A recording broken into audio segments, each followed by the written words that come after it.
Update: my wife and daughter left me while I was battling cancer alone, and years later, they suddenly returned, not to apologize or support me, but to claim an inheritance worth $8 million, thinking I was dead. However, things did not go as they had expected. Part 2: I was essentially cured. My immediate decision was to file for a unilateral divorce, freeing myself from a marriage that had proven to be unsupportive during my challenging journey. With the divorce proceedings in motion, my focus shifted toward the next crucial step: recovering from cancer. It was a journey in itself. Slowly but surely, I began to regain my strength. My hair grew back, my scars started to heal, and I was putting on weight. I stuck to my healthy meal regime for the most part, but I allowed myself some cheat days to savor the favorite meals I'd missed during my illness. It's been 6 months now since I've been declared cancer-free, and I believe I'm finally ready to move on with my life. I made a call to my old job, and they're willing to rehire me for remote work if I choose to return. I think I'll take them up on the offer because I'm planning to move away.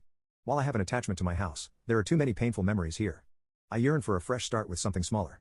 My wife doesn't know it yet, but I'm planning to give the house to Kara. She came through for me when I was at my lowest, showing immense kindness even though we were practically strangers. She's free to sell it if she wishes. I no longer want anything to do with it, especially if it means my wife or daughter could lay claim to it. My new place is in a quiet neighborhood in the countryside, and I'm eagerly looking forward to this new beginning. Update 1: Hey wife and daughter, it's been over a year since my initial diagnosis, and I've settled into my new place and neighborhood nicely. There are plenty of friendly folks around here, and I've made friends with my neighbors, including Sophia, who lives across the way. She's a widow who lives alone, with her kids scattered across the country visiting only during Christmas and her birthday.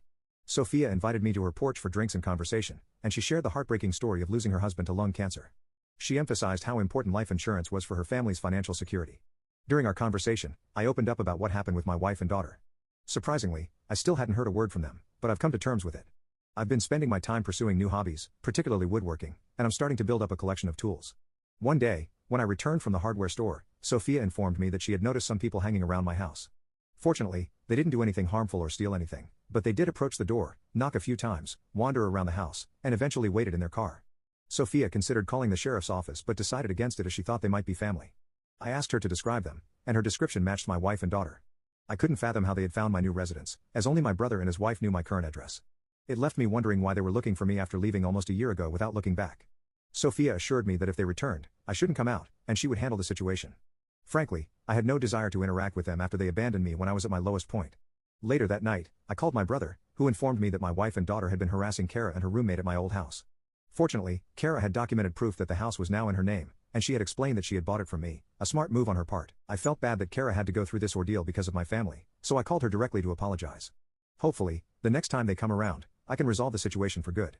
As for my wife, I'm not sure if she's aware of the unilateral divorce.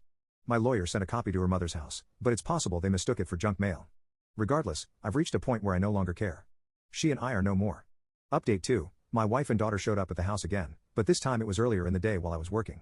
I heard the knock and decided to check the security cameras, and sure enough, it was them. My ex-wife looked just as I remembered her, but Luna had grown significantly. She was practically a young woman now.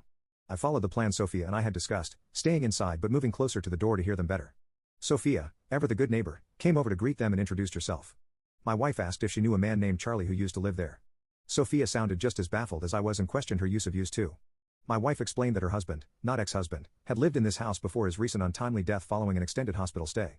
My jaw hit the floor at this revelation because, to my knowledge, there was no record of my death anywhere, especially not at the hospital where I underwent treatment. My wife went on to claim that they were the next of kin, implying that the home was rightfully theirs. Sophia informed them that someone named Charlie did live there for a while, but clarified that he was divorced. She also shared that during our time as neighbors, I had informed her that my wife had left me, and I had filed for a unilateral divorce. Sophia added that as far as she knew, I intended to bequeath all my assets to charity since I had no other family besides my brother. This was why she found it strange to see two women snooping around my house. The conversation fell into an uncomfortable silence before Sophia inquired if they had a death certificate or a will. They replied in the negative. Sophia explained that once they had those documents, they could take them to the county's record office. If they were indeed the rightful owners of the property, they could then get the deed in their name. My wife did not take kindly to this suggestion. She asked Sophia who she thought she was and started screaming, asserting that Sophia had no authority to interfere in her affairs. She also accused Sophia of being nosy and demanded that she mind her own business. I felt a deep sense of embarrassment. The people in this neighborhood had been nothing but kind to me, and here my ex-wife was making a scene and disturbing their peace. Part of me wanted to go out there and give her a piece of my mind, but I chose to stick with our plan. Sophia, bless her heart, apologized to them and explained that she was merely trying to be helpful. She returned to her own home, and shortly after, my ex-wife and daughter left. After finishing work, I went over to Sophia's place to apologize. She brushed it off, mentioning that while she found my wife's behavior repulsive, she also found the outburst somewhat amusing. I wished I could agree with her, but I knew my wife could be hot-tempered when upset. If she ever returns, I am determined to confront her and ask her to leave me in peace.